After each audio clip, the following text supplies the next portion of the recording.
Hey guys, tonight we're heading deep into the cradle of civilization, ancient Mesopotamia.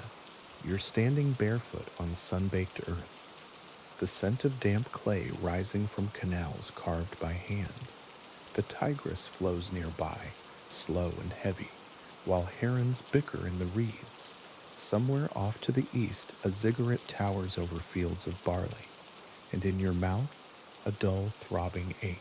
Not surprising, you've just gnawed through a breakfast of hard flatbread and dried dates, and let's just say modern dentistry is still a few thousand years away. You run your tongue over gritty molars, tasting dust. There's no mint, no toothbrush, no floss, just the hope that you won't lose another tooth this week. Life in Sumer, or Akkad, or Uruk, take your pick, is filled with wonders, but sparkling dental hygiene isn't one of them. And yet, the ancients weren't entirely clueless. They had twigs, they had ash, they had rituals and brews, and a whole list of herbs that sound more like a salad than medicine. But you'll need all of it, because this morning your jaw hurts just enough to make you squint. So before you get comfortable, take a moment to like the video and subscribe, but only if you genuinely enjoy what I do here. And while you're settling in, post your location and what time it is for you. I love knowing where everyone's tuning in from. Now dim the lights, maybe turn on a fan for that soft background hum, and let's ease into tonight's journey together. You trudge toward the city of Lagash. It's still early, but the heat is creeping in. Reed mats flap lazily outside homes, and a pair of children chase goats down an alley that smells strongly of yesterday's fish stew. As you walk, you glance at your fellow citizens. Everyone's chewing something. Not food, twigs. Thin, fibrous branches plucked from local trees and mashed into a bristly end. Locals call them kisu, and if you believe your neighbor, they're the only reason he still has most of his teeth at 34. Life expectancy here isn't great, and while wars, floods, and infections tend to get the credit, bad dental health plays its quiet part. Scholars now estimate many ancient Mesopotamians lost teeth early in life, not to sugar, since they didn't really have it, but to chronic infections and wear from all the grit mixed into their grain. You see, their flour was ground between stones, and guess what else ended up in it? Tiny rock particles, so every bite of that hearty barley bread came with a side of sandpaper. You duck into a shaded alley, and the local herb woman waves. You know her well. Her stall smells like dried sage and fish oil, a confusing but oddly nostalgic combo. You ask about your toothache, and she offers a thick twig dipped in honey and ash. Bite this for a bit, she says with a grin, revealing 3 gold teeth and a conspicuous gap where a fourth should be. It'll distract the worms. Worms? You blink. Yes, most folks here believe toothaches come from tiny, invisible worms burrowing into your teeth and feasting. No talk of enamel erosion or bacterial decay. Just hungry little squiggles who need to be coaxed out with incense, chants, or an aggressive rinse of beer and myrrh. Historians still argue whether this toothworm theory came from Mesopotamia or if it was passed along from even earlier cultures, like those of the Indus Valley. Either way, the idea had staying power. It shows up in later Babylonian tablets, Egyptian scrolls, and even medieval European manuscripts. As you make your way toward the temple quarter, passing scribes scratching cuneiform into clay tablets, your jaw throbs again. A young boy rushes past with a bundle of reeds and knocks your arm. You clutch your cheek and wince. Maybe it's time for that folk remedy your aunt swears by. Clove oil steeped in wine and left under your tongue for 10 minutes. That reminds you of something else. Status mattered when it came to dental pain. The wealthy could afford gold or bronze toothpicks, rare resins, and trained herbalists. You get twigs, folk chants, and questionable potions brewed in a goat bladder. But strangely, it helps. You gnaw on the miswak-like twig the herb woman gave you, letting the bitter, slightly minty taste coat your tongue.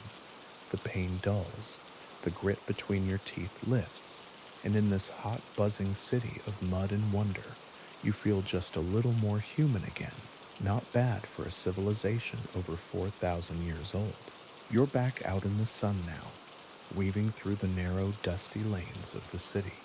Your jaw still tingles faintly, but the pain is manageable. The twig, now soft and splayed at one end like a tiny broom, dangles from your mouth. You absent-mindedly chew it while scanning the market stalls. Piles of onions, dates, and slabs of dried fish sizzle in the morning heat. Flies swarm lazily, unimpressed. Here in ancient Mesopotamia, keeping your teeth in working order isn't just a matter of comfort, it's survival. You don't have a blender to soften food or a dentist to patch a molar. If you lose your teeth, you lose your ability to eat, and that's a slippery slope toward, well, not great outcomes. But oddly enough, there's a kind of accidental genius at play here. Mesopotamians didn't understand germs or plaque, but they did know that chewing certain plants helped. You pass a stall selling bundles of licorice root, sweet, and a little numbing, prized both for flavor and as a kind of proto-toothpaste. The seller, an older man with more hair on his chest than his head, offers you a stick for free. For the ache, he says, winking. His own teeth are stained black, but remarkably intact. Historians still debate whether Mesopotamians understood the concept of dental prevention, or whether these plant chews were simply for fresh breath and pain relief. The evidence is muddy. Literally, archaeological digs have uncovered clay tablets listing ingredients for mouth rinses, some surprisingly complex. One recipe calls for mixing beer, myrrh, crushed seeds, and river water. Another suggests garlic boiled with goat fat, and one particularly strange remedy involves burning a mouse and sprinkling its ashes on the gums. You might skip that one. As you keep walking, the soundscape shifts. A potter thumps clay with his heels, shaping vessels beside a fire pit. A scribe recites from a ledger, counting bushels of grain owed to the temple. A woman sings to her child in a soft, repetitive cadence that's half lullaby, half chant. It occurs to you that daily life here is full of repetition, chewing, rinsing, boiling, muttering, a cycle of trial and error passed down through generations. There's no toothpaste aisle at the corner shop. Instead, you have family knowledge. That and an evolving sense of which plants sting in a good way. You stop under a fig tree and bite again into your licorice stick. A tingle rushes across your tongue. The flavor is sharp, but comforting, like biting a memory. You're not alone in this habit. Across Mesopotamia, folks chew all sorts of rooty, bitter things: tamarisk, willow bark, and even resin scraped from tree trunks. Some are chewed raw, others are mashed into pastes and rubbed onto the gums with what else? More twigs. And here's something else you've noticed. Almost everyone carries a little pouch, tucked in tunics, tied to belts, or hidden under reed hats. They're full of chews, oils, dried herbs, the portable dental kit of the Bronze Age. No floss, but there are bone toothpicks carved thin enough to slide between the teeth. Decorative too, some with simple lines etched into the sides, others shaped like tiny fish or birds. Archaeologists have found dozens of these during digs near Urd and Ridu. One particularly delicate toothpick was carved from ivory, likely imported from afar, and possibly a status symbol. After all, when your teeth are a daily struggle, showing off your dental toolkit is kind of like flashing a fancy watch. You lean against a wall and gaze at the ziggurat ahead. High, wide steps lead up to its altar, where priests chant over smoldering incense. It smells like myrrh, ash, and just a hint of wet clay. You close your eyes and breathe it in. surprised to find that the jaw pain has receded into the background. Still, you think back to those poor souls who had it worse. Skulls unearthed from ancient graves show severe tooth wear, even in teenagers. Some had cavities so large you could stick a date in there. Not that you should. One mummy's jaw revealed an abscess that had bored into the bone. Another showed signs of attempted tooth removal with stone tools. You shudder and chew your stick with a little more gratitude. Historians are still piecing together how much medical intervention existed for teeth. While Mesopotamian texts are filled with references to illness and healing, specific dental procedures are scarce. Some believe temple healers may have attempted extractions using force and prayer. Others think most people simply lived with the pain until the tooth fell out, or they did. Still, it's fascinating that the Mesopotamians understood so much with so little. Twigs, ashes, herbs, oils, they weren't just desperate guesses. Many contain antibacterial properties we now recognize: neem, salt, anise, cinnamon bark, even wine-soaked cloth, pressed to an aching molar, carries a basic antiseptic benefit. You chew a little slower now, feeling oddly connected to everyone who came before you. Every chomp, every rinse, every attempt to chase away the pain, it's all part of a grand, strange legacy. And that somehow makes your smile feel a little more timeless. The sun climbs higher, and the alleyways of the city begin to shimmer under its dry heat. You step into a shaded corridor between two clay buildings, grateful for a break from the glare. The walls are cool and rough beneath your fingers, and the air smells faintly of damp earth and old fires. Somewhere nearby, someone is grinding grain in a stone basin. The rhythmic scrape echoes like a lullaby. As you stroll deeper into the maze of homes and workshops, you notice a curious scene. A boy, no older than 10, sits cross-legged on the ground, chewing diligently on a thin reed twig. His older sister crouches beside him, carefully scraping soot from a blackened pot. She hands him a pinch of the residue, and he rubs it onto his twig like it's the most normal thing in the world. Soot and charcoal were common dental abrasives in ancient Mesopotamia, even if they weren't exactly dentist approved. People figured out that gritty stuff helped scrub away food bits and stains, but the line between cleaning and eroding was thin. Over-scrubbing could wear down enamel, exposing nerves and inviting all sorts of dental disasters. Still, without minty gels or electric toothbrushes, a pot of ash and a twig was better than nothing. You turn the corner and walk into a courtyard shared by several families. A woman squats over a steaming pot, boiling herbs and roots. She's making mouthwash, or the ancient version of it. Mesopotamian rinse recipes included ingredients like vinegar, beer, crushed figs, and even sour milk. You'd swish, spit, and hope for the best. Sometimes it freshened breath, sometimes it just made things worse. Historians still argue whether these rinses were truly medicinal or mostly ritualistic. Some texts mention driving out the evil wind from the mouth, which could be code for infection or just superstition. In ancient Mesopotamia, disease was often linked to malevolent spirits or the displeasure of gods. A toothache might mean you've offended a deity, or simply eaten too many dried apricots. One particularly strange remedy was prescribed by an Akkadian healer over 4,000 years ago. Mix mashed dates with bitumen, smear on the tooth, then chant to the god Ninasina for mercy.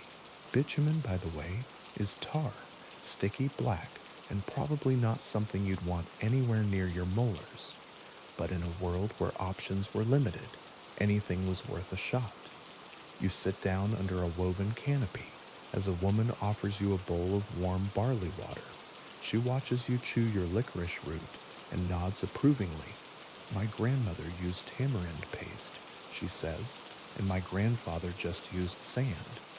You try not to grimace, Nearby, a basket of strange little tools catches your eye: hooks, prongs, sharpened bone picks, all used, possibly, in the delicate business of cleaning teeth or easing out a rotten one. No anesthesia, just grit, muscle, and a lot of hope. Some tools even have decorative carvings, zigzags, sun motifs, even little lions, because if you're going to have your tooth pulled, you might as well do it in style. Mesopotamian texts don't describe these procedures in detail, but skeletal remains provide clues. Teeth with smooth edges, rounded from wear, suggest decades of chewing tough grain and fibrous vegetables. Others show signs of infection, loss, or decay, and then there are the skulls with clean holes where teeth used to be, evidence maybe of primitive extraction. You lean your head back, eyes half closed. In this quiet corner of the city, surrounded by tools, roots, and whispers, you realize how universal this struggle has been. Clean teeth weren't about vanity, they were about survival, about the ability to speak clearly, eat properly, and sleep without pain. The sun shifts again, casting golden light over the courtyard. Someone burns incense in a clay bowl, and the scent of frankincense and tamarisk fills the air. It's oddly calming.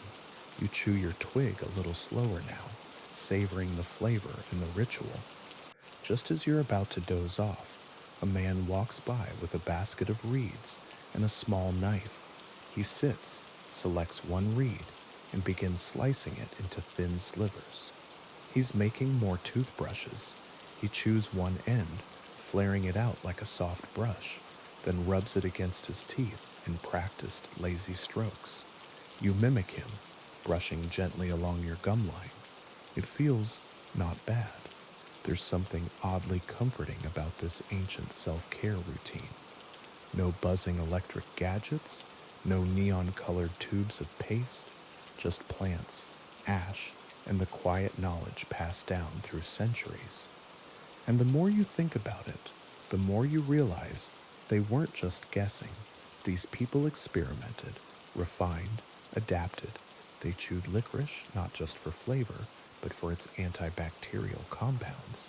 They used willow bark, which contains salicin, a precursor to modern aspirin. They turned their daily habits into a kind of medicine cabinet. You stretch your legs, mouth tingling faintly from all the chewing. Your twig is nearly worn down now, the bristles fraying like a tiny broom at the end. You tuck it behind your ear, like the locals do. There's a strange kind of pride in it, like you've earned your spot in this long, slow lineage of tooth tinkerers. Above you, birds flit between the rooftops, calling softly to each other. You close your eyes, exhale, and let the soft scrape of twigs, the hiss of boiling water, and the rhythm of quiet conversation lull you into something slower. This place isn't about perfection, it's about doing what you can with what you have. And sometimes, that's enough. You leave the courtyard behind and drift through the narrow streets again, each corner offering something new and oddly soothing. There's the hush of woven market canopies overhead, the slow slap of sandals on baked mud, and that ever-present scent of baked grain, old sweat, and river clay. Somewhere, someone is humming, a lullaby perhaps, or just a tune to pass the heat. The market square opens up before you, bustling but slow, like everything here. Time doesn't rush in Mesopotamia, it meanders, and right now your focus shifts to the array of dried herbs, strange roots, and dusty bundles lining a vendor's stall. The man behind the table smiles, missing 3 teeth, but that doesn't stop him from launching into a soft, salesy chant. Chew sticks, date paste, fine ash, clean mouth, happy gods. Your eyes rest on a curious item, bundled bunches of fibrous twigs with one end crushed and splayed. You recognize them now as miswak-like chew sticks, not exactly minty fresh, but certainly functional. You take one, gently bite the end until it softens into bristles, and begin brushing again. It's slow work, but strangely hypnotic. To your left, a woman dips her stick in a paste made from crushed myrrh, salt, and goat fat. Not quite your idea of mint toothpaste, but effective in its own pungent way. She nods to you as if to say, "It works." You try not to wince. Historians still debate whether Mesopotamians used these pastes daily or only on special occasions, rituals, feasts, or ceremonies when close proximity mattered. After all, if you're sitting shoulder to shoulder at a temple banquet, you probably don't want your breath to smell like yesterday's fish stew. Speaking of breath, Mesopotamians seemed highly conscious of it. Ancient Sumerian proverbs refer to the stinking mouth of the fool and sweet-breathed wise men. And yes, that's a real distinction they made. Good breath apparently was a mark of wisdom, or maybe just of not offending the person next to you. You pause beside a priest, standing near the ziggurat's base, his face painted with ochre, his robes faintly perfumed. He speaks in low tones, sprinkling herbs into a clay brazier. The smoke wafts upward, slow and curling, a purification ritual. Some of the same herbs used in temple incense were also used for cleaning the body, mouth included. Frankincense, mint, tamarisk, inhaling them, brushing with them, even holding a bit under your tongue during prayer. You wonder if divine favor smelled like sage and sulfur. Nearby, a young scribe copies a cuneiform recipe onto a wax tablet. You peer over his shoulder, reading powder of juniper bark and lizard skin, mixed with river water. Applied gently, you blink. Lizard skin? Well, okay. Fringe tip of the day. Some cures were born of desperation, or imagination, or a bit of both. Historians still argue whether these stranger remedies actually worked or were just ancient placebos. The line between treatment and ritual was thin, and Mesopotamian medicine didn't separate the body and spirit the way modern science does. A good brushing, a quiet prayer, a puff of sacred smoke, they were all part of the same prescription. You sit at the base of a shaded wall, chew your twig absently, and people watch. A toothless elder laughs loudly at a joke you didn't hear. A merchant slaps clay pots down in rows, each one humming slightly when tapped. Some are filled with oil for softening gums, others with briny pickling water, another surprise dental remedy. Saltwater rinses, still used today, were Mesopotamia tested millennia ago. One boy, perhaps 6 or 7, runs up with a bundle of reeds and a sheepish grin. His mother inspects his mouth, mutters something about milk teeth, and hands him a bit of pungent salve from a goat horn vial. You wonder how many generations passed down this exact ritual. Bite, spit, rinse, bless, repeat. Not far off, a young couple strolls past with garlands in their hair and fresh henna on their fingertips. Wedding season, perhaps. They pause to purchase bundles of sweet reed and licorice gifts, or maybe a polite way to say, "Let's both try to smell decent tonight." Even romance had its dental etiquette. You trail behind them, lazily circling the ziggurat. It towers above you, casting long shadows over the bricks. From up there, priests might observe the comings and goings of the faithful, and maybe even smell them too. Cleanliness wasn't just practical, it was spiritual, a pure body for a pure offering. As you reach a corner of the temple complex, an elderly herbalist beckons you over. Her fingers are stained with resin, her hair bound in a strip of blue linen. She places a little clay disc in your palm, a dry, compressed pellet of herbs, ash, and clay. "Chew slowly," she says. You obey. It crumbles into bitterness, then warmth. Your tongue tingles. You close your eyes as your senses adjust.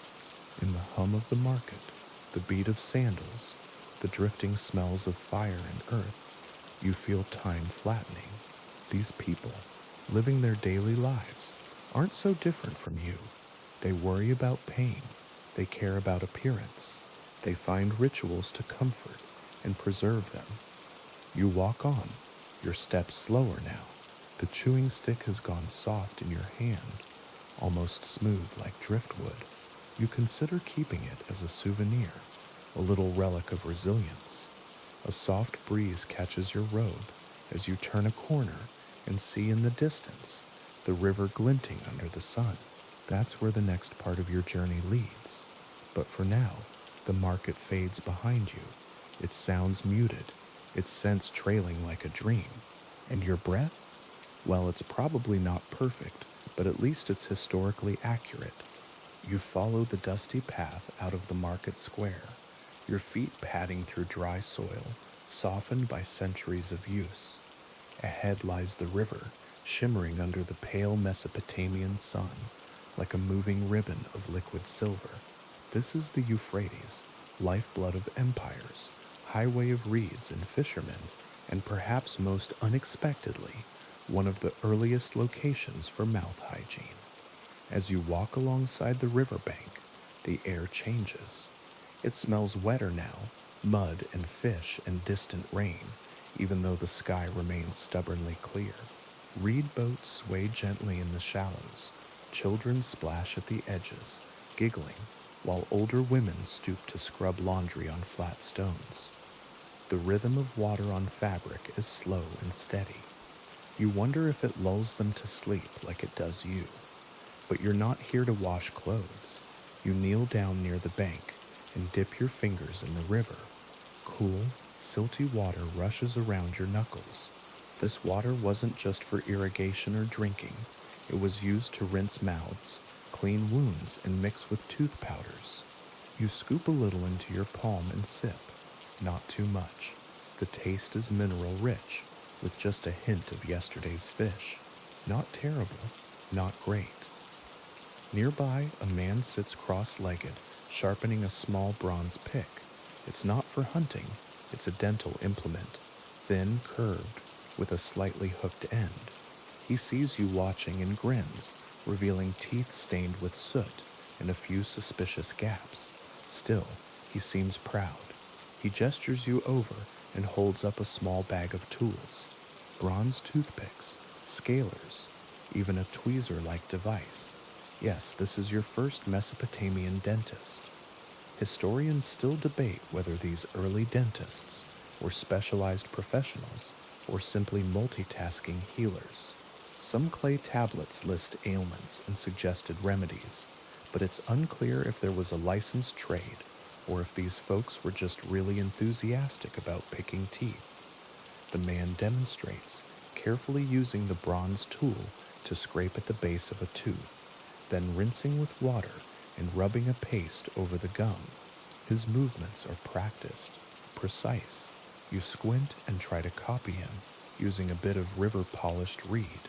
The sensation is odd, part cleaning, part tickle, but not unpleasant. You glance at the nearby reeds, tall, green, and swaying. They've been tools and toys since the first settlements here. Some Mesopotamians split them to make chewable brushes. Others turned them into spitting straws, rinsing their mouths with water, salt, or even sour beer. Yes, beer. That wasn't just a drink, it was part of the hygiene repertoire. The low alcohol and acidity made it mildly antiseptic. You sip a bit from a shared cup and almost cough. It's warm, bitter, and flat. But who's judging? You swish it and spit into the river with exaggerated flair. Further down the bank, a teenage boy grinds something with a stone mortar. You peek inside. Charcoal, date pit ash, and burnt barley husk. He adds a dash of oil and water to make a dark, sticky substance. For bad teeth, he says, pointing to his jaw. His friend chimes in. My uncle uses that before prayer, says it keeps the demons out. Dental health and spiritual protection in one go. You wonder if these homemade blends actually worked. Charcoal and ash are abrasive and can clean well, but too much might wear down enamel. Historians still argue whether these practices prolong dental health or just accelerated tooth loss in the long run. Yet the sheer creativity is undeniable. These people looked at what they had, sticks, herbs, oil, beer, and turned it into an oral hygiene toolkit long before toothbrushes were a thing. As you sit on the riverbank, a group of women pass carrying baskets of mint, fennel, and sweetgrass. You breathe in deeply as they go, the aromas soft and calming. These were popular for chewing, scenting the mouth, and even stuffing between teeth as crude breath fresheners. Think of them as Mesopotamian breath mints, chewy, fragrant, and slightly grassy. One woman stops and hands you a sprig of mint. You chew, slowly. The cool tingle fills your mouth, and for a moment, you forget the grit and heat. The flavor lingers like a pleasant memory. You lie back on a sun-warmed stone, watching clouds inch across the sky. There's no rush here. Even oral care seems unhurried, woven into the rhythm of life like farming, weaving, or prayer. You remember a passage someone mentioned earlier, an inscription on a temple wall referring to cleansing the mouth before speaking to the gods. Not a bad habit to have, whether for divine audiences or dinner guests. A herder passes behind you, whistling, his sheep trailing in a soft woolen blur. He stops to rinse his face and mouth in the river, spitting into the shallows before continuing. You hear him mutter something, perhaps a short prayer, perhaps just grumbling about the heat. Either way, it's another reminder. Cleanliness wasn't a private ritual. It was public, communal, and spiritual, all at once. As the sun begins to dip behind the reeds, the shadows grow longer. A flute plays in the distance, weaving between the birdsong and soft lapping of water.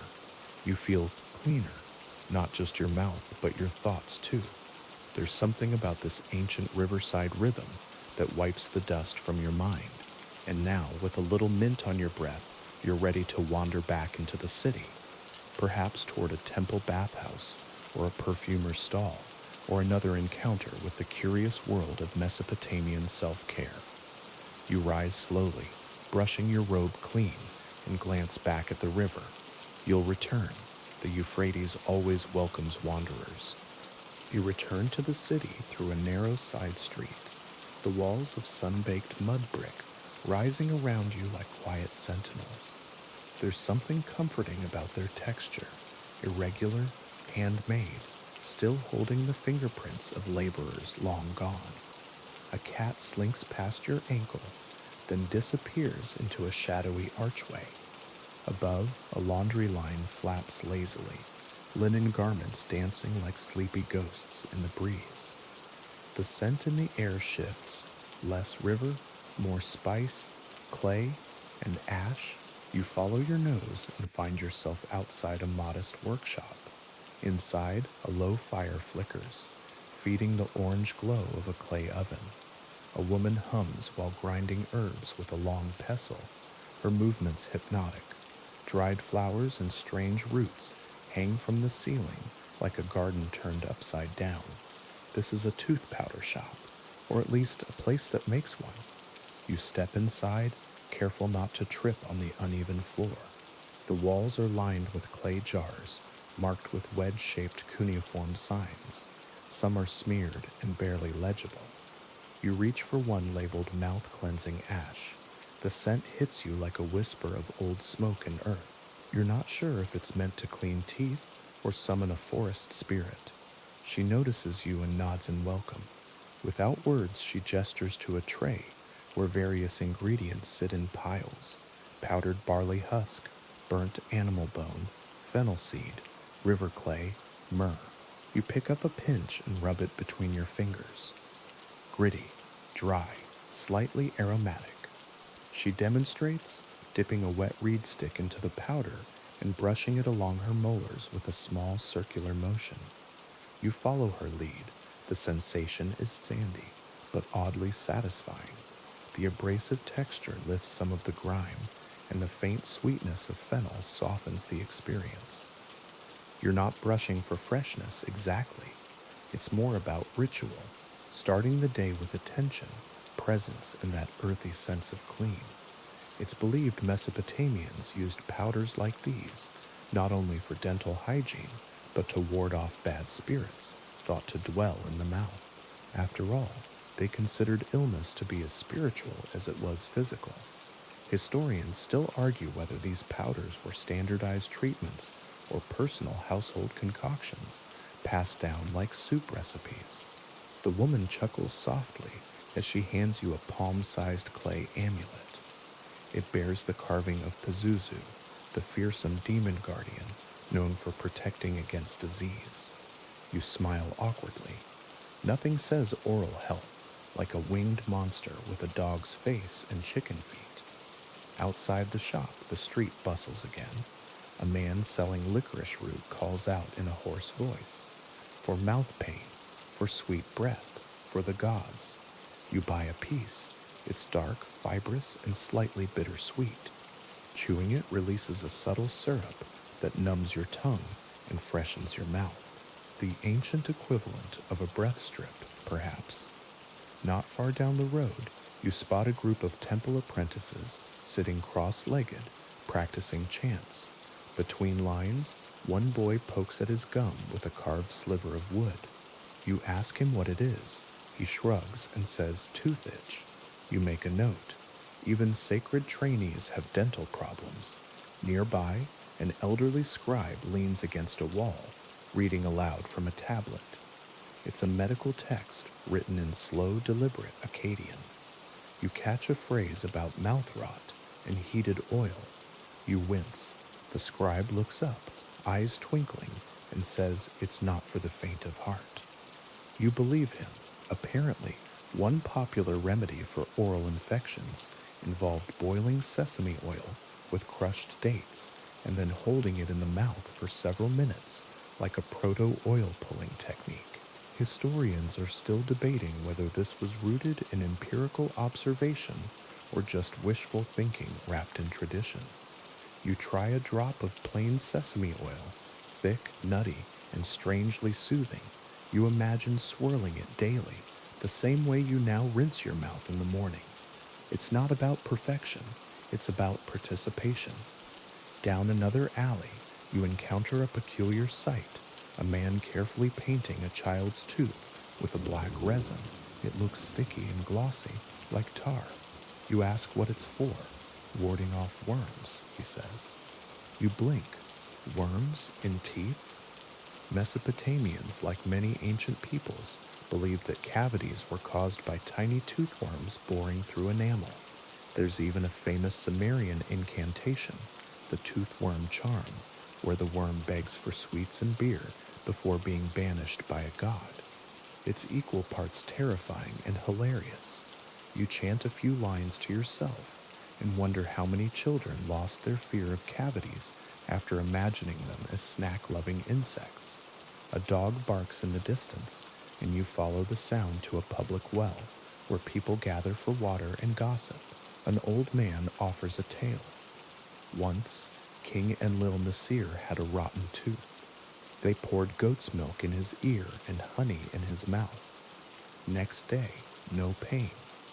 You nod politely, mentally filing that under dubious but sweet.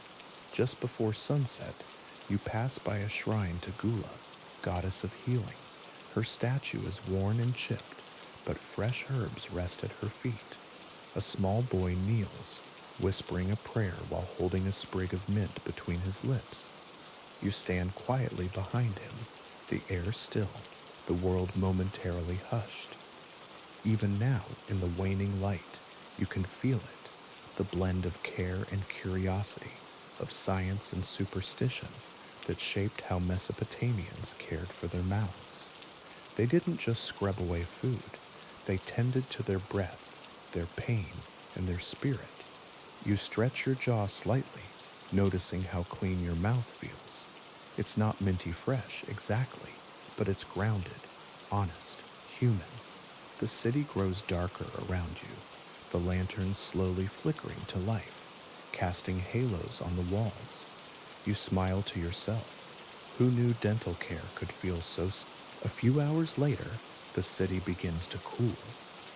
The once blistering walls now radiate a soft warmth, like resting your back against a stove that's been off for a while, but hasn't quite forgotten the fire.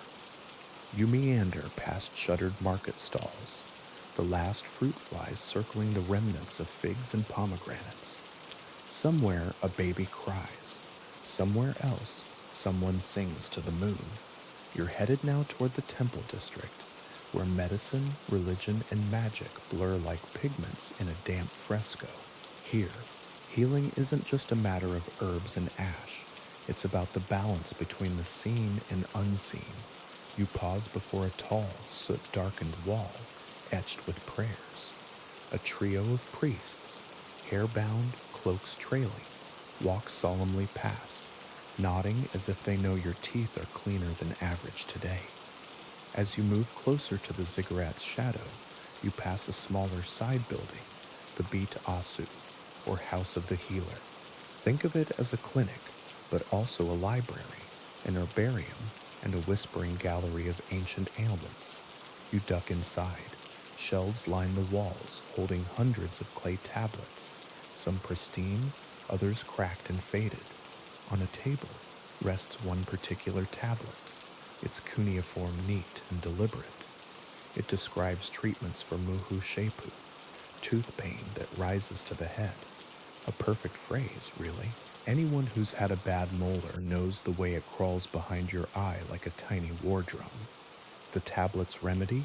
A paste of myrrh, beer foam, and pig fat, applied with a reed, accompanied by the incantation, "Let the bitterness flee from this mouth, as Nana flees the horizon." Poetic and greasy. A healer enters, a thin man, soft-spoken, robes dusted with dried herbs. He carries a tray with tiny bowls of what looks like powder, resin, oil, and something dark and sticky. He offers you a demonstration. "This," he says, lifting a bowl, "is for cracked molars, bitumen, and fig." You try to imagine walking around with a literal tar patch in your tooth. Functional? Maybe. Flavored? Definitely not. Still, these remedies weren't all guesswork. In fact, some modern dentists have pointed out that certain Mesopotamian mixtures, like vinegar with tree bark ash, have mild antibacterial properties. Historians still argue whether these were intentional outcomes or just lucky accidents passed down by generations of trial and error. The healer also shows you a narrow reed tube. "For rinsing," he says, "we use salted water or vinegar. Swish, spit, repeat." He mimes the motion, puffing his cheeks out and nearly making you laugh. Even in this solemn space, there's a bit of levity. After all, taking care of your teeth was as mundane as it was mystical. He continues, holding up a tiny ridged stone. "For scraping the tongue." You blink. A tongue scraper? Over 4,000 years ago? Apparently, yes. A clean tongue was thought to guard against foul breath, disease, and possibly rude dreams. You try it, and the scraping sound is oddly satisfying, like brushing moss off a stepping stone.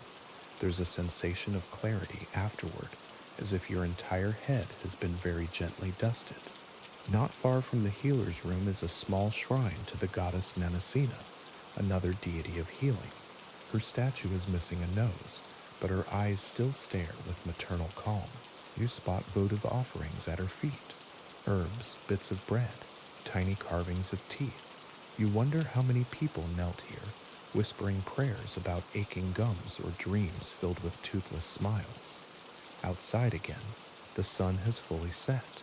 The torches flicker, casting long shadows down the street, like fingers stretching across parchment. You follow the glow to a courtyard where an elder sits cross-legged before a group of sleepy apprentices. He's telling a story, voice low, words slow, rhythmic.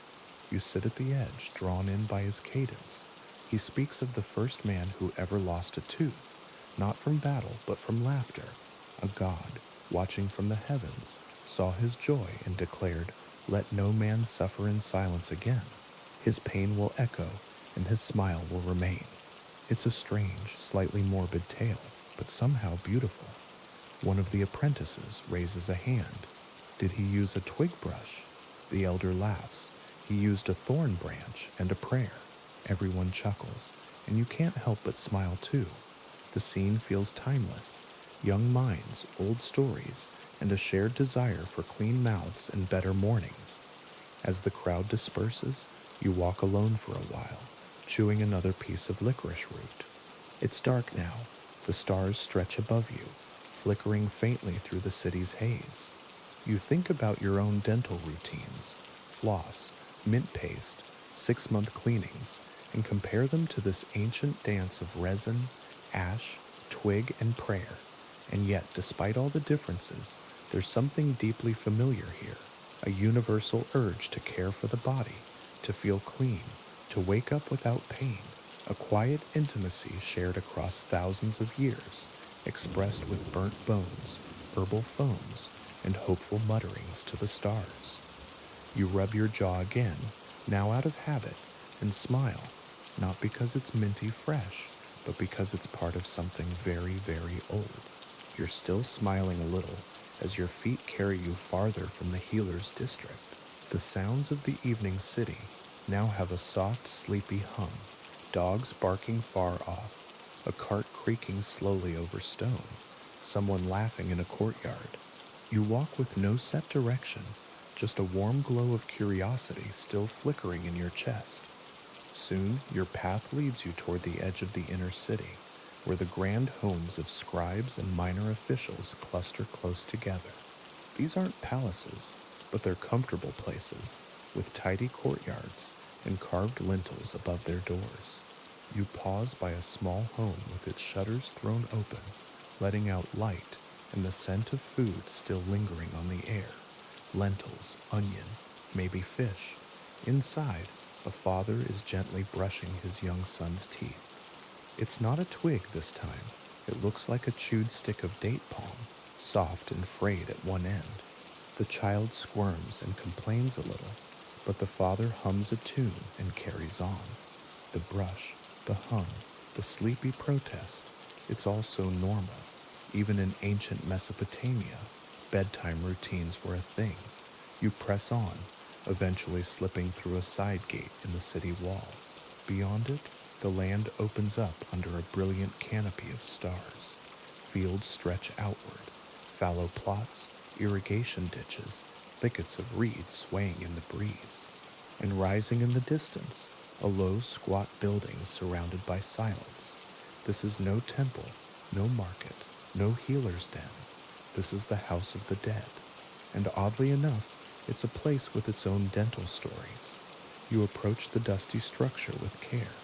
Its walls are thick and plain, made of sun-dried brick and cooled by centuries of night winds. Inside, it's quiet. You walk past burial jars and low platforms, some holding skeletons wrapped in linen, others empty. There are no torches here, only moonlight drifting through high slits in the wall, painting the space in soft silver.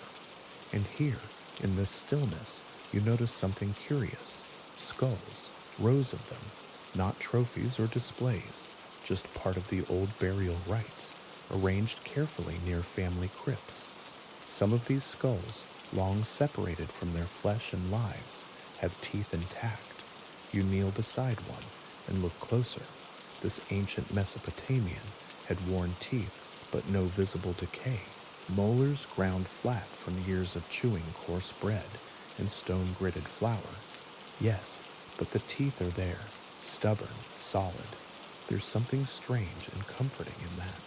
This person ate, laughed, spoke, maybe chewed licorice root or rinsed with vinegar, and when they died, their smile didn't rot away completely. Historians still argue whether Mesopotamian burial practices were symbolic, hygienic, or a blend of both. Some believe tooth preservation indicated status, or that special herbs placed in the mouth after death were meant to freshen the body for the afterlife. Others argue it was just habit, an unconscious echo of daily care extended into death. You stand again and follow the wall until you reach a stone shelf stacked with clay offerings, small tablets, carved teeth, even a hollowed animal jaw. A scribe might call it funerary dentistry. A poet might say it's simply love, someone making sure their grandmother entered the afterlife with her smile intact. You take a seat near the door and look up at the stars. This place feels far from any dentist's office, but maybe not far from the idea of one. Even here, among silence and bone, there's evidence of a people who cared how their mouths looked, how they felt, maybe how they kissed or chewed or whispered secrets in the dark. You glance again at a nearby skull. "Hey," you whisper, "nice teeth." The skull doesn't reply, because that would be horrifying, but a breeze shifts outside, sending a few dry reeds rattling together like soft laughter. You step back into the night and follow a narrow path along the canal. Water glints beside you, catching the moonlight like scales on a giant sleeping fish. The canal system here is old, older than most of the temples you've seen. It carried not just crops and commerce, but knowledge. You picture a barge floating slowly along its length, carrying sacks of herbs, bundles of date sticks, and stacks of clay tablets wrapped in linen. Imagine the healer's library being restocked, reed brushes being traded between towns, someone at the far end of the river unwrapping a tablet and reading to drive pain from the tooth, chant thrice, and chew the gum of the terebinth tree. Practical? Maybe. Soothing? Definitely. You pause and crouch by the canal, touching the surface with your fingers. It's cold, reflective, timeless. It hits you suddenly and gently that most people who ever lived didn't have modern dentistry. No floss, no numbing gel, no soft jazz playing over the chair, just roots and ritual, resin and river water, and yet somehow their lives were filled with attempts to stay healthy, to feel clean, to share smiles without wincing. You lean back on your elbows, let the breeze pass over your skin, and close your eyes for a moment. Somewhere in this city, maybe nearby, a mother is brushing her teeth with a twig before bed. She's humming a song. Her child watches, sleepy-eyed, mimicking her motions. The scene repeats, night after night, passed through time like an old joke that never gets old. Because dental care, however strange or simple, was never just about teeth. It was about being human. You're still by the canal when the first early birds, real birds, not the metaphorical kind, begin to stir in the tall papyrus. You stretch your legs and continue walking, this time following a curve in the waterway that leads to the outskirts of a farming village.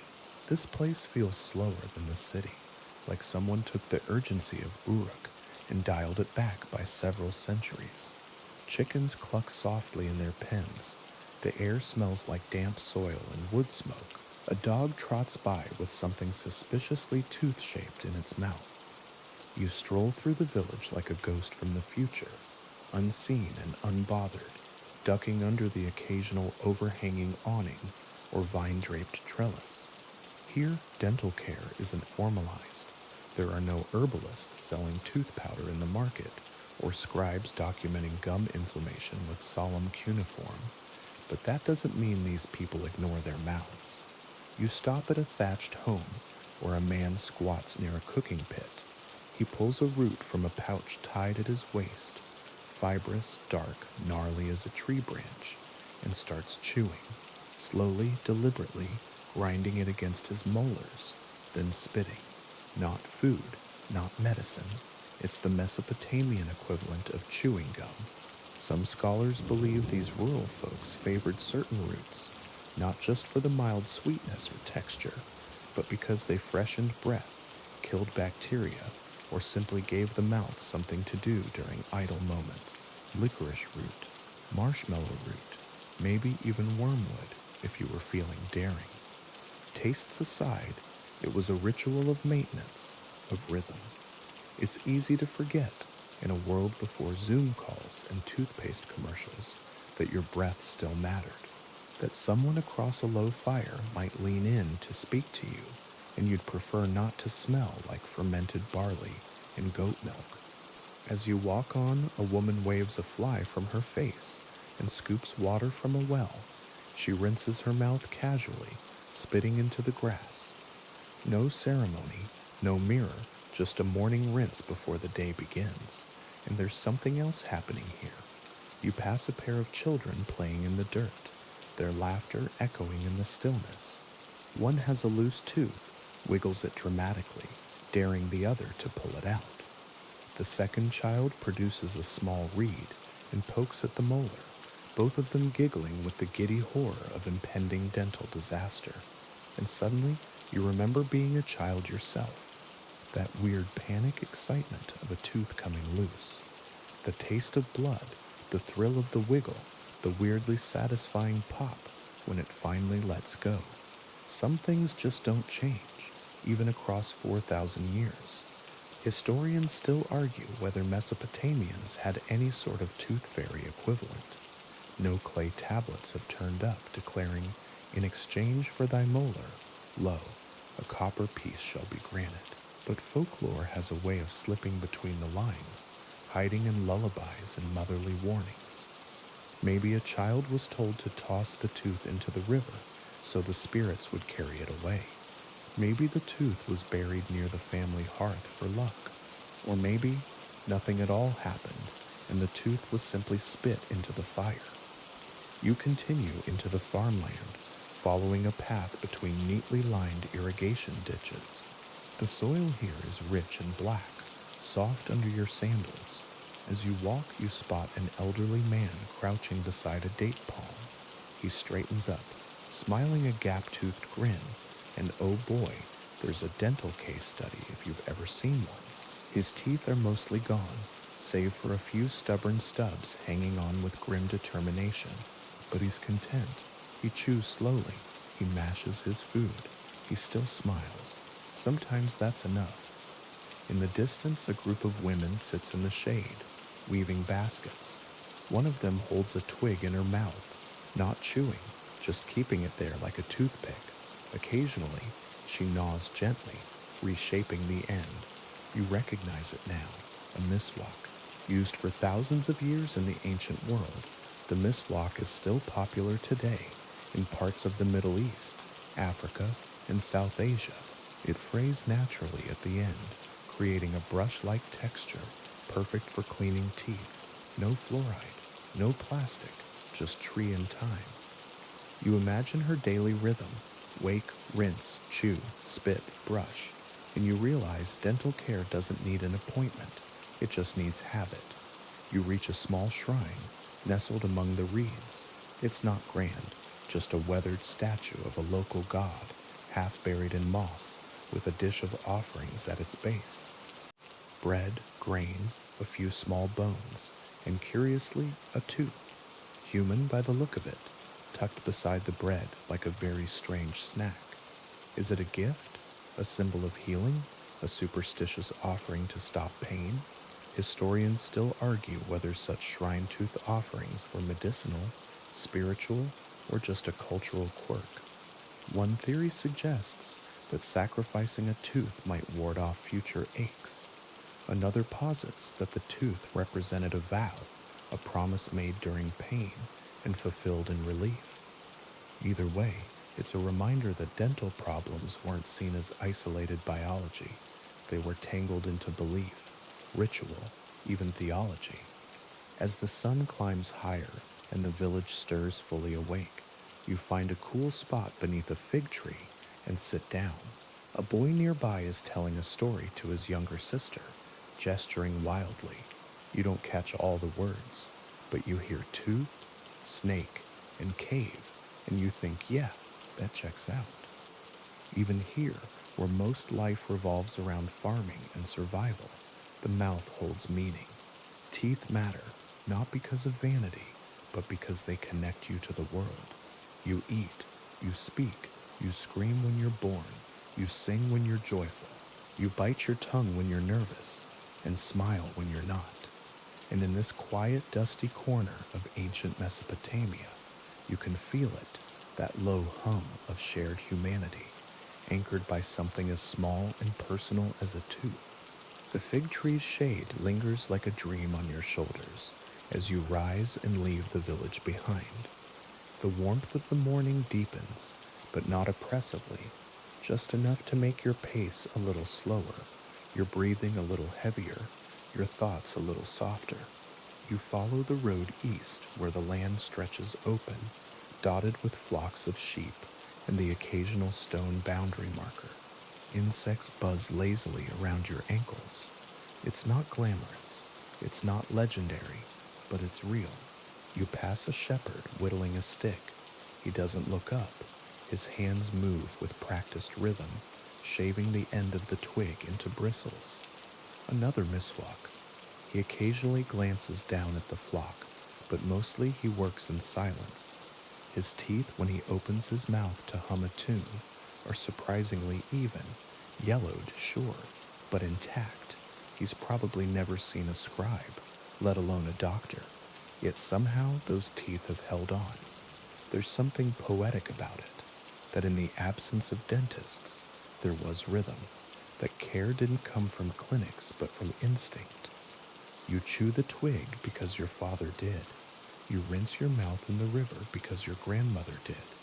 You pluck a reed, scrape your molars, and move on with your day. By now, you've reached another settlement, this one larger. Walls of sun-dried brick, a small temple rising like a squat pyramid above the roofs. You wander the side streets, where vendors are setting up stalls. The smells here are stronger: fish, onions, the sharp tang of fermented dairy. It's a bit much on the nose, honestly. You can't help but wonder if everyone else is thinking the same thing, and they probably were. Ancient texts may not obsess over bad breath, but Mesopotamians weren't oblivious to the social consequences of what wafted out of their mouths. In fact, several fragments mention phrases like foul wind or mouth like a dung pit, not exactly compliments. Breath mattered, especially in a society where conversation happened face to face, often close range, with no peppermint in sight. One tablet from the library at Nineveh includes a short incantation scholars still debate. It seems to be a charm to banish the demon that lives in the teeth. It's written in poetic repetition, almost like a tongue twister. Historians still argue whether this was recited during treatment or if it was more of a magical preventative, a verbal mouthwash, if you will. Whatever its use, the implication is clear. Something invisible could rot your teeth, cause pain, or make your breath unbearable. You step into a shaded corner where a group of women are making perfume, grinding herbs with a stone mortar, straining them through fine cloth. One offers a splash of something that smells like mint and resin. You dab it on your wrist, but she laughs and gestures to her mouth. Mouth rinse. Or maybe it's just a breath freshener. Either way, it's sharp and cooling and oddly pleasant. Later, in a small courtyard, you see a young girl holding a smooth pebble to her cheek. Her mother fusses beside her, tucking her shawl tighter and muttering what sounds like a prayer. The girl's jaw is slightly swollen. You recognize the signs instantly. Toothache. You've been there. The ache that pulses behind the eye, the way your whole head seems to pound with every step. No Tylenol, no numbing gel, no dentist with a soothing playlist and cold gloves, just pain. The girl groans softly, and her mother reaches into a pouch, pulling out a cluster of dried herbs. You think you spot myrrh, known even then for its antiseptic properties, and a sprig of something like sage. She chews them briefly, then gently presses the mash to her daughter's gum. It's a scene as ancient as it is intimate. Medicine, yes, but also tenderness, that quiet hope that love can ease the worst hurts. You sit for a while, watching the light shift across the courtyard. The breeze carries distant chanting from the temple, priests droning hymns to a forgotten god. Their voices rise and fall like a lullaby, and for a moment, even the girl's whimpering fades. Historians still argue whether ancient Mesopotamian temples served as proto-clinics. Some tablets describe ailments being brought before the gods. Others suggest that offerings were made in exchange for healing. Could someone bring their aching mouth to the altar, light a little incense, and beg the divine for mercy? Possibly. Maybe the gods didn't specialize in molars, but pain, after all, gets everyone's attention eventually. You rise again and drift past the temple steps, where the stone is warm from centuries of sun. A priest kneels beside a basin, washing his hands in rose water. You watch him gargle, yes, gargle, then spit with ceremonial precision into a bowl. It's part hygiene, part ritual, part performance. You imagine it's also part protection against the breath of 1,000 prayerful visitors. And it dawns on you, there's a blurry, beautiful line between the sacred and the practical. Chewing a twig, rinsing with mint water, whispering to the gods about your sore jaw. You wander back toward the market, past a stall selling clay pots shaped like human heads, some smiling, some grimacing. One has exaggerated teeth painted across the lips. You laugh quietly. Even the pottery has opinions on dental aesthetics. In another corner, a scribe hunches over a tablet. You glance over his shoulder, half expecting a record of tribute or grain tax. Instead, you catch a phrase. The pain came with the moon's rising. You recognize the symbols for tooth and fire and weep. It's a poem, a lament about dental suffering, art imitating pain. You keep walking, slower now. Your feet are dusty, your thoughts are full. In a world without x-rays or orthodontics, without dentists or brushing apps, these people found ways to cope. Through herbs and twigs, prayer and poetry, ritual and rest. You round a corner and find a quiet bench under a canopy of reeds. You sit, you breathe, you listen. In the distance, someone is chewing. You stay on that reed-shaded bench longer than you expect, listening to the slow rhythm of the town as it wakes and hums around you. Somewhere nearby, a pot clinks gently as someone draws water. Chickens fuss in the dust. A goat sneezes. It's peaceful, but soon your journey calls you on again. You lift yourself up, stretch, and wander further into the heart of the settlement, which, like many Mesopotamian towns, is structured less like a grid and more like an ancient earthen maze. Narrow lanes, sudden turns, doorways tucked into low walls, and at the center of this quiet chaos, tucked behind a modest colonnade, you stumble upon something unexpected, a healer's home.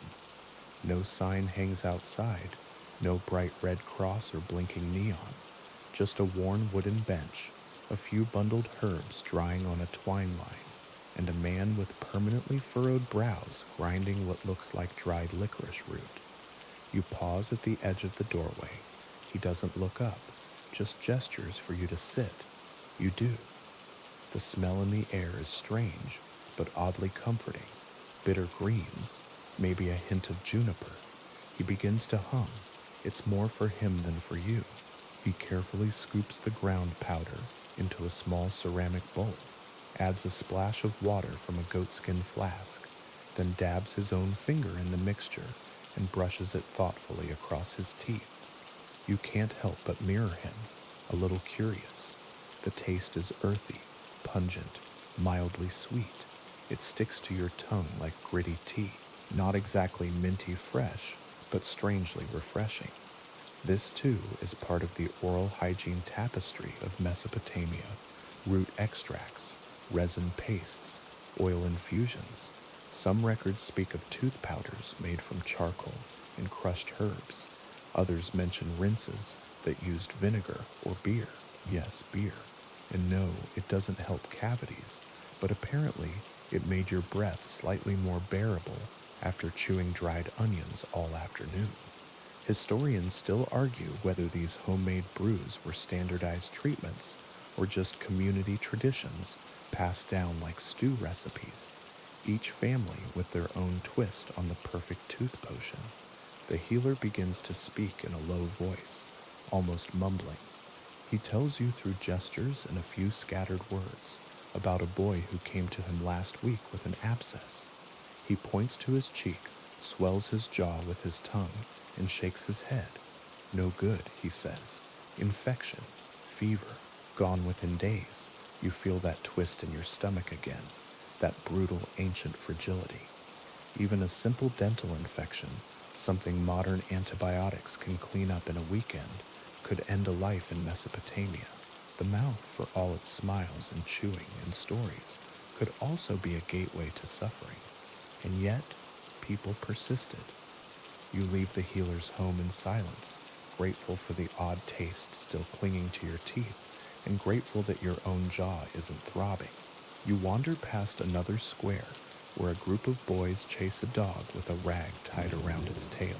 They shriek with laughter, their teeth flashing in the sunlight, some crooked, some missing, but most intact, somehow. There's an elderly woman nearby, sitting on a stool, weaving a basket from date palm leaves. Her mouth is almost toothless. Her gums press inward as she murmurs a tune, but she doesn't seem troubled. She gums a piece of dried fig with slow determination. Not ideal, but workable. You're reminded of a tablet found near Ur, where an elderly man wrote a list of ailments he suffered: failing eyesight, stiffness in the joints, and a curious line that reads, "My mouth remembers food more than it receives." Scholars debate whether this means he had lost his appetite, or whether more likely he simply didn't have the teeth left to enjoy a proper meal. You step into a small bakery next, drawn by the smell of fresh flatbread. The baker, arms dusted with flour, hands you a warm round of dough. It's thin, crisp on the edges, chewy in the middle. You tear off a bite and chew slowly. It's not unlike the bread you've had before on this journey. Dense, slightly sour, and full of tiny stone fragments from the grinding process. Yes, stone fragments. Ancient Mesopotamian bread, especially for the lower classes, often contained microscopic bits of grit from stone milling. These particles, harmless to modern machinery, were not kind to enamel. Over time, they wore down teeth, exposing the pulp beneath, leading to infection or exposure. Some skulls found near the Tigris show molars worn nearly flat, like a tool used too long. So the very bread that sustained life also slowly ground it down, and yet they still smiled, still sang, still chewed, still tried. You carry your flatbread through the winding alleyways, nibbling between thoughts. A dog trails behind you, hopeful. A boy offers to trade you a date for the crust. You agree. This life wasn't glamorous, but it wasn't hopeless either. There was always something to chew, something to make you smile. A twig, a powder, a memory. Back in the fields beyond town, you sit by a stream. You rinse your hands, you rinse your mouth. The cool water stings slightly. A tiny cut you didn't know was there, maybe, or maybe the stream carries minerals that feel sharp against your gums. Either way, you spit and laugh quietly. No fluoride, no filters, just Earth's own rinse cycle. You remember what the healer said about the boy, about the infection, and you remember the old woman and her fig. You feel the ache of time layered into every tooth, every meal, every laugh. And still, the sun shines. Still the goats bleat. Still someone nearby is chewing a twig like it's the most natural thing in the world, which, in Mesopotamia, it absolutely is. You wake the next morning with a sore back and a mouth that tastes faintly of dust and dried fig. The stone you'd chosen as your pillow wasn't exactly ergonomic, but you survived the night. Somewhere nearby, a rooster tries and fails to sound majestic, its crow more croak than chorus.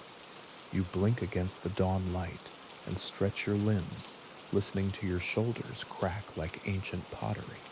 Another day in Mesopotamia, another opportunity to marvel at how people manage their mouths before toothpaste tubes and electric brushes. Today, you decide to explore further out, toward the rivers, where city melts into farmland and farmland dissolves into reeds.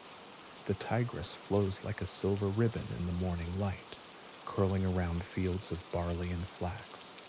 You pass by a group of women already hard at work, their hands plunged into laundry buckets carved from ceramic and set on flat stones. They talk and sing and laugh between scrubs, and their teeth flash bright and surprisingly intact. You ask yourself again, how? It's easy to assume ancient people all had terrible teeth, rotten, blackened, snaggle-toothed horrors. But that's not always the case. Skeletons from the region show a variety of dental health profiles. Some mouths are full of decay, others pretty darn pristine. It depended on more than just oral hygiene. Diet, genetics, luck, all major players in the great tooth lottery. Take their diet, for example. While it was rough, literally, due to stone-ground bread, it was also surprisingly tooth-friendly in some ways. Very little refined sugar for starters. No candy, no soda, no hidden sweeteners and ketchup. Honey was around, but expensive and not casually drizzled over everything. Your molars would have liked that. And the chewy nature of their food, all that tough meat, fibrous vegetables, dried dates, and gritty bread, meant jaws got a serious workout. This constant use may have strengthened teeth and gums, like nature's version of chewing gum workouts, minus the peppermint. You reach the riverbank and squat beside a group of kids splashing in the shallows. One of them grins at you, mouth wide. He's missing a few teeth, probably recently lost. The others are already erupting, sharp and white, and full of promise. An older man nearby notices your curiosity. He gestures toward the boy and taps his own teeth. Then he pulls something from his woven pouch and offers it to you. It's a small curved stick, smooth at one end, frayed like a tiny paintbrush at the other. Another miswalked twig. You're starting to get used to these. He mimics the brushing motion, slow and deliberate, like he's painting tiny strokes on invisible teeth. You try it. The sensation is gentle, fibers sweeping across your enamel like soft bristles. There's a mild herbal flavor, earthy and slightly bitter. You're not sure if it's doing much, but it feels clean. And that's the thing. In a world without plastic brushes or ADA-approved toothpaste, it wasn't about perfection. It was about habit, effort, doing what you could with what you had. Historians still argue whether oral care in Mesopotamia was strictly medical or more ritualistic. Some scholars believe tooth cleaning was part of morning purification routines, a way to prepare for prayer, for temple visits, for social contact. Others think it was purely practical. Bad breath is bad luck, whether you're in a palace or a pasture. The man laughs as your eyes water slightly from the taste of the twig. He pats your shoulder and moves along the path, whistling a tune with a few gaps where teeth probably used to be. You smile, twig still in hand. By now, your understanding of ancient dental care has gone from abstract curiosity to lived experience. You've chewed the twigs, rinsed in the streams, sampled the pastes, even faced down ancient halitosis in all its unfiltered glory. You wander back toward the outskirts of the settlement, past a shrine where incense burns in slow, fragrant curls. A priestess chants softly beside it. Her teeth are slightly stained, maybe from herbs or pigments used in ceremony, or maybe just age. Still, her voice is strong, her breath steady. Sacred breath, after all, had to be clean. Who wants to summon the gods with dragon breath? You pause and remember a clay tablet translated from Akkadian that described a ritual cleansing process. It mentioned an offering with clean hands and pure mouth. Scholars debate what pure mouth means. Symbolic honesty? Literal hygiene? Maybe both? Either way, the message is clear. The Mesopotamians linked oral condition with more than just chewing. It was spiritual, social, a reflection of health, harmony, and respect. You head into a small garden courtyard next. Palm trees sway gently overhead, and a pair of turtles shuffle through the grass like wise little sentries. A young girl sits cross-legged beside a woven mat, crushing dried mint leaves into powder. She glances up, giggles, and offers you a pinch. You sniff. It's sharp and refreshing, like an ancient breath mint. You rub a little on your tongue. It's not gum, but it'll do. You think again of all the strange tools and traditions you've encountered. The river rinses, the charcoal powders, the chew sticks, the herbal pastes. The irony is that some of these methods, not all, but some actually work. Studies today show miswak can reduce plaque and kill bacteria. Charcoal used in moderation can whiten teeth. Even simple rinsing helps. Of course, they didn't have fluoride, or floss, or dental insurance, but what they had was effort, ingenuity, and a surprising sense of pride in the mouth as a symbol of dignity and connection. As you sit under a fig tree, grinding a bit of mint between your fingers, you catch your reflection in a small puddle beside a broken urn. Your face looks weathered, sunburned, tired, but your smile? Surprisingly decent. You chuckle. Not bad for 3,000 years ago. You stretch out on a low bench beneath the fig tree, belly full of lentils and barley, teeth tingling faintly from that powdered mint. It's mid-afternoon now, the air thick and warm, the kind that wraps around your shoulders like a heavy wool cloak. Bees drift lazily between reeds. The hush of Mesopotamian siesta settles in. A soft breeze nudges the edge of your robe. You decide it's time to explore something you've only heard murmured around kitchen fires and at the edges of temple chants, the strange mystical side of ancient dentistry. Because as much as the Mesopotamians used twigs and pastes, they also leaned heavily on spells, charms, and what we'd now call magical thinking. Somewhere down a narrow alley, past a goat chewing with glassy-eyed indifference, you find what you're looking for, a small structure tucked between two crumbling walls. Incense trails from its doorway, and inside sits a woman surrounded by bundles of dried herbs, cracked clay vessels and scrolls, lined with cuneiform symbols, so tight they resemble stitching. A healer, maybe even what you'd call a tooth witch, though she probably wouldn't love that label. She gestures for you to sit and shows you a simple wooden figurine with a mouth painted red. Around its neck is a thread tied with tiny knots, each knot a charm, a prayer, a ward against the toothworm. Ah yes, the infamous toothworm. Ancient Mesopotamians believed that when you had a toothache, it wasn't cavities or infections, it was a little worm, wriggling and gnawing its way through your molars like a pest bored on a rainy afternoon. They weren't alone in this belief either. Versions of the toothworm myth appear all over the ancient world, from Egypt to China to early Europe. The story usually went something like this. The worm was born in the mud, rose up with the dew, and found shelter in the warm, wet places of the mouth. There it feasted until the pain became unbearable. Charming. The healer hums a tune. Maybe it's the toothworm incantation, a real bit of Akkadian poetry that's part exorcism, part lullaby. It goes, the worm cried, "Give me figs and apricots," but they gave him none, so he cried for teeth. Creepy?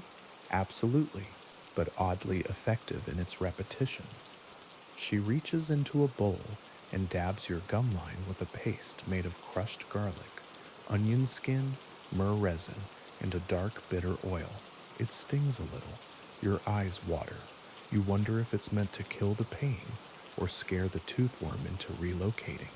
Historians still argue whether these rituals were symbolic treatments or actual medical procedures. The line between science and sorcery was blurrier than your watering vision.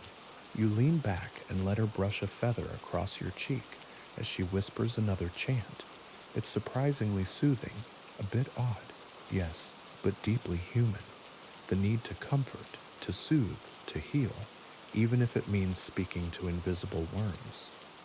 Back outside, The light has shifted, shadows stretch long across the cracked earth, and the distant river glints gold.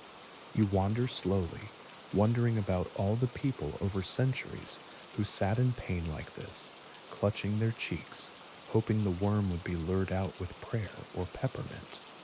Not every Mesopotamian turned to mystics, though. There were temple physicians, real ones, trained in anatomy, diagnostics, and practical remedies. Clay tablets from the library at Nineveh describe toothache treatments involving poultices, salves, even rudimentary extractions. One particularly cheerful tablet simply states, "If the pain remains, remove the tooth." Straight to the point. Of course, without anesthesia, removing a tooth meant a friend holding your shoulders and a priest possibly chanting over your head. Your odds of infection? Not great. But again, sometimes it worked. Teeth were lost, pain faded, life went on. You pass a small group of workers carrying baskets of date palms and salt. One limps slightly, jaw swollen, face tense. You don't need to ask what's wrong. That's the face of someone mid-tooth crisis. He's heading for the healer's hut, or maybe the temple, hoping to bribe a priest with bread and figs in exchange for a blessing or a swift, wrenching yank. You shudder, involuntarily touching your own molars. Up ahead, near the edge of the settlement, there's a low stone platform surrounded by smooth pebbles. People leave offerings here, fragments of food, braided reeds, little carved teeth. A local shrine? Maybe. A place for people to pray for healing or to thank the gods after a successful recovery. You step closer and see something carved into the stone, a tiny figure, arms raised, with a perfect oversized tooth in its mouth. A grin frozen in time. You can't help but laugh. It's absurd, endearing. A reminder that even in this dusty, ancient world, people found humor in pain. A group of children chase each other around the shrine, shrieking with laughter. One skids to a halt, holds up a finger, and says something urgent to his friends. They all freeze. One nods solemnly, and they start digging in the dust, looking perhaps for the mythical toothworm. You keep walking, amused. As the light deepens and the sky shifts to dusky pink, you feel strangely content. The Mesopotamians may have fought toothaches with garlic, chance, and guesswork, but they fought. They cared. They tried, and sometimes that's enough. You pause beside a fig tree, the same one from earlier, and touch the smooth stick tucked into your robe. You pull it out and gently start to brush your teeth again. Slow strokes like the old man showed you. No minty foam, no buzzing electric brush, just a quiet rhythm, the warmth of sunset, and the soft scent of distant incense. You settle near the riverbank, your teeth freshly scrubbed with twig and ash, feeling oddly accomplished. There's a slow rhythm to the water's movement, gentle ripples that seem to mirror the pace of life in this land. Not urgent, not frantic, just persistent, like time itself. Here in ancient Mesopotamia, nothing is done in haste. Even healing takes its time. You lean against a large sun-warmed stone, letting your thoughts drift as you gaze at a group of young women kneeling at the edge of the river. They're washing cloth, but every few minutes, one pauses to splash her face or chuckle over some quiet gossip. Laughter weaves through their work like a second current. Your attention turns to one woman who seems older than the rest. She sits apart, carefully mixing something in a shallow bowl. You recognize the scent before you see what's inside: crushed charcoal and tree bark. Another kind of tooth cleaner, one passed down in families, maybe. She dips a worn twig into the mix and works it between her teeth with practiced ease, barely missing a beat in the conversation around her. As the sun lowers and the shadows stretch longer, your gaze drifts upward toward the sky, still faintly blue, but warming to that golden-orange glow that signals evening. Around you, people are finishing their day's work.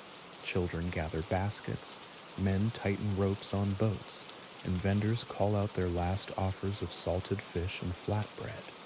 You walk through the market again, noticing things you didn't catch earlier.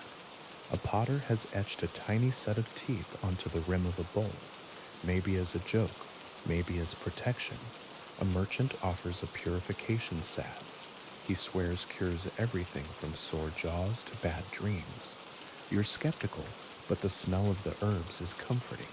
You pause at a temple gate where two priests argue, not angrily, just academically. You catch a few words in the drift of their discussion. Chewing twigs, bitter root, goddess gula. They're debating the merits of traditional dental remedies versus new ones from a neighboring city. Historians still argue whether Mesopotamians truly differentiated between oral health and other forms of body care, or if it was all rolled into one sacred, holistic worldview. Either way, the intensity of their debate is impressive. One priest waves a reed stylus in the air like a sword, punctuating his point. The other gestures toward a clay tablet with an exasperated read-it-yourself flair. You smile and move on, leaving them to their scholarly battle. Further down the street, you notice a small booth built from palm fronds and stitched linen. A young boy mans it, surrounded by tiny bundles of dried herbs, little packets of powdered stone, and oddly, polished animal teeth strung like beads. You pick one up. It's surprisingly heavy. The boy explains that some people wear them around their necks to protect against tooth pain, especially during long journeys. The spirit of the animal keeps your own teeth strong, he says, quoting what must be his grandmother. You nod, place the tooth gently back, and buy a sprig of dried mint instead. It's getting darker now. Oil lamps flicker to life one by one, turning the alleyways golden. Someone strikes a stringed instrument in the distance, and a low song begins, slow, winding, something about a river and a lost ox. You don't need to know the words. The melody alone slows your heartbeat a little. You wander toward the edge of the settlement, where stone walls give way to dusty fields and far-off date palms. A shepherd walks his goats along the ridge. One bleats irritably, and he mutters something in response, as though they're having a long, ongoing argument. Here, things feel quieter still. You breathe in deeply, the scent of earth, warm straw, and that familiar tang of wood smoke. You sit on a flat stone and watch the horizon fade from gold to purple. You think back on all you've seen, the meticulous tooth cleaning, the clay tablets etched with ancient remedies, the soft prayers whispered toward molars. How much of it was science? How much magic? Hard to say, but that's the beautiful part, because while you've marveled at the tools and the rituals, it's the people who linger in your memory, the healer with her chants, the old man by the fire, the woman by the river, the laughing children digging for invisible worms. You remember the bitter paste on your tongue, the strange comfort of mint smoke rising, the quiet gratitude that came when the ache dulled, if only for a little while. There's a kind of peace in that, a kind of solidarity with the distant past. It reminds you that no matter how modern our tools become, we're all just people trying to live with a little less pain, to chew without wincing, to sleep without that awful throbbing pressure in our jaws. You watch the last bit of light dip behind the horizon, casting a final warm glow across the mud brick buildings. Somewhere behind you, a dog barks once and then goes silent. A breeze moves through the reeds. The stars start to show themselves, slowly, one by one, like shy storytellers stepping into the firelight. You stretch your legs, flex your jaw, and realize your teeth feel good, clean, light, maybe even a little smug about it. You chuckle softly.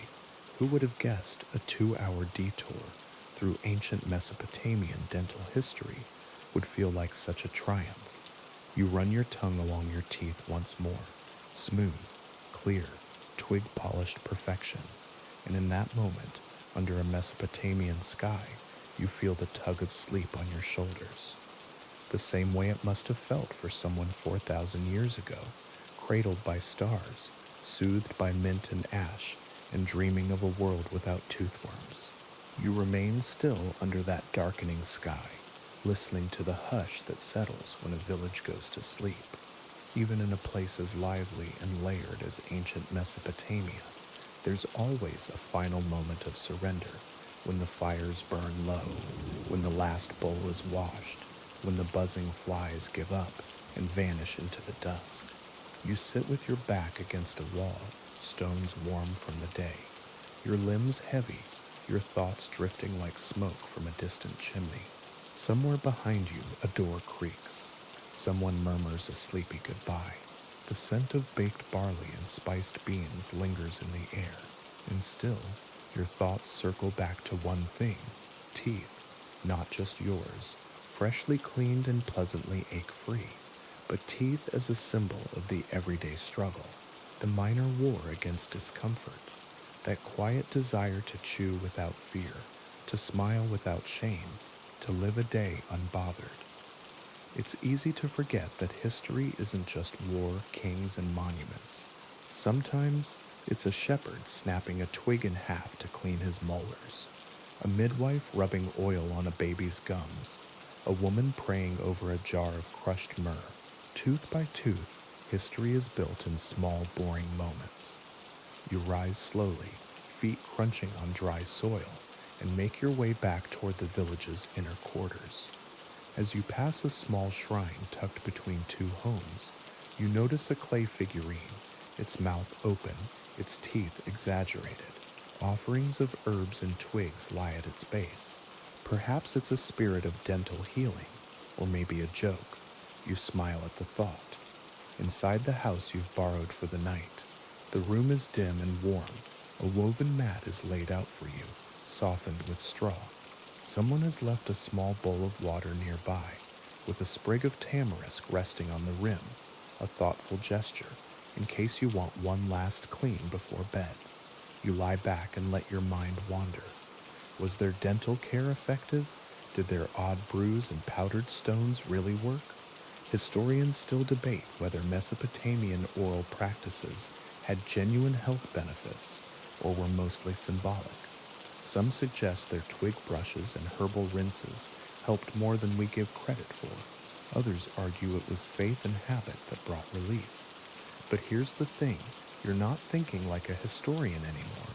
You're thinking like someone who's lived it, who scraped the bark, chewed the root, stood in line for resin oil, who's heard the chants and felt the twinge of fear when the tooth pain creeps in during harvest season.